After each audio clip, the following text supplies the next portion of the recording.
Todo lo que hoy lees en una pantalla, cada mensaje que se vuelve viral, comenzó con una máquina creada hace más de 500 años.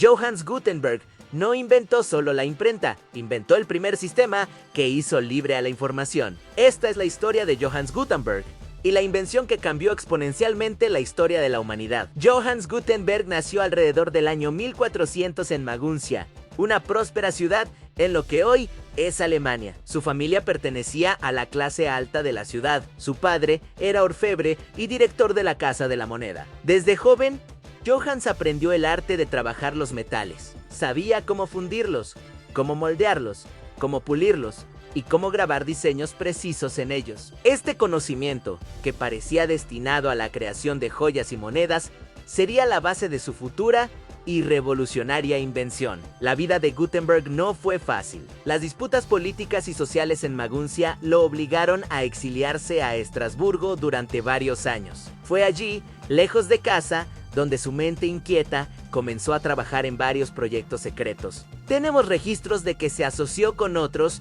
para pulir gemas y fabricar espejos de peregrinación, unos pequeños objetos que supuestamente capturaban la luz sagrada de las reliquias. Pero detrás de estos negocios había un proyecto mucho más ambicioso, uno que consumía todo su tiempo y dinero, una forma de escritura artificial.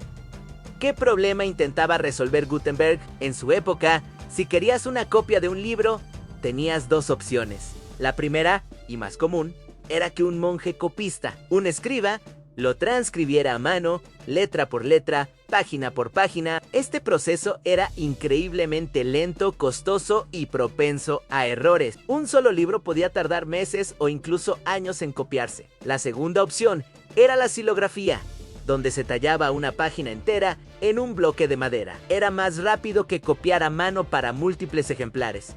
Pero si el bloque se rompía o se cometía un error, había que empezar de cero. Además, la madera se desgastaba rápidamente. Gutenberg se obsesionó con una idea, y si en lugar de tallar páginas enteras, pudiera crear letras individuales y reutilizables, pequeñas piezas de metal, cada una con una letra en relieve. Podrías combinarlas para formar palabras, líneas, páginas enteras, y una vez que terminaras de imprimir, podrías desmontarlas y usarlas de nuevo para otro texto. Este es el concepto de los tipos móviles. La idea era brillante, pero la ejecución fue un desafío monumental. Aquí es donde su experiencia como orfebre fue crucial. Primero, necesitaba crear los punzones, unas barras de acero duro en cuya punta se tallaba a mano el relieve de una letra, pero en imagen especular, como si la vieras en un espejo. Este era un trabajo de precisión increíble. Luego, estos punzones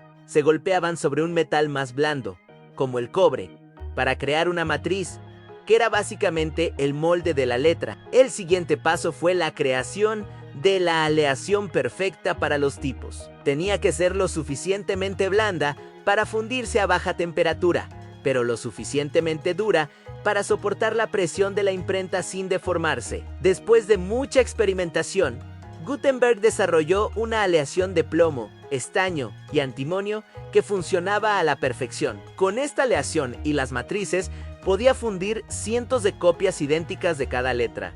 Había nacido el tipo móvil metálico, pero tener las letras no era suficiente. Necesitaba una tinta que se adhiriera al metal y se transfiriera limpiamente al papel, no la tinta acuosa de los escribas. Así que desarrolló una nueva tinta a base de aceite, similar a un barniz, mucho más espesa y pegajosa. Finalmente, necesitaba la máquina que aplicara la presión de manera uniforme. Para esto, se inspiró en algo muy común en su época en la prensa de vino. Adaptó el mecanismo de tornillo que se usaba para prensar uvas, creando una estructura robusta que podía presionar el papel contra los tipos, entintados con una fuerza tremenda y constante. La imprenta de tipos móviles había nacido. Con todas las piezas en su lugar, Gutenberg regresó a Maguncia y buscó financiación para su gran proyecto en imprimir la Biblia. Se asoció con un adinerado prestamista llamado Johann Fust. Juntos, se embarcaron en la monumental tarea de producir la que hoy conocemos como la Biblia de Gutenberg. Fue un trabajo colosal. Se necesitaron unos 6 tipógrafos trabajando simultáneamente, componiendo el texto letra por letra. Se estima que usaron más de 100,000 tipos móviles individuales, imprimieron alrededor de 180 copias, algunas en papel y otras, más lujosas, en vitela. Cada Biblia tenía 2 volúmenes, sumando más de 1200 páginas, impresas a 2 columnas. A pesar de ser un proceso mecánico, Gutenberg no sacrificó la belleza. Dejó espacios en blanco para que los iluminadores añadieran a mano las iniciales decoradas y los dibujos en los márgenes, combinando así la nueva tecnología con el arte tradicional del manuscrito. Trágicamente, justo cuando el proyecto estaba a punto de completarse, su socio, Johann Fust,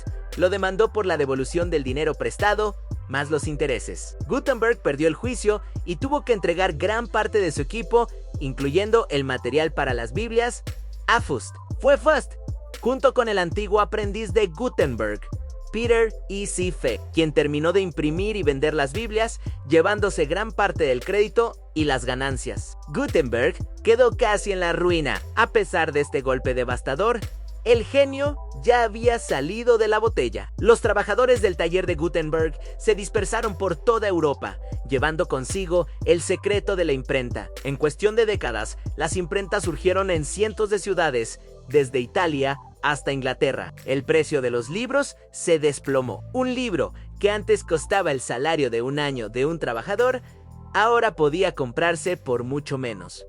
El impacto fue sísmico. La reforma protestante de Martín Lutero, por ejemplo, fue impulsada por la imprenta. Lutero tradujo la Biblia al alemán y sus 95 tesis se imprimieron y distribuyeron masivamente, llegando a la gente común de una manera que nunca antes había sido posible. La ciencia también explotó. Los científicos podían compartir sus descubrimientos, sus datos y sus teorías con colegas de todo el continente, construyendo sobre el trabajo de los demás a una velocidad sin precedentes. El Renacimiento, la era de la Ilustración, la Revolución Científica, ninguno de estos movimientos habría sido posible, o al menos no a la misma escala, sin la invención de Gutenberg. La imprenta democratizó el conocimiento, rompió el monopolio de la información que tenía la iglesia y la nobleza, fomentó la alfabetización, ya que por primera vez había una razón real para que la gente común aprendiera a leer. Dio lugar a la idea del autor,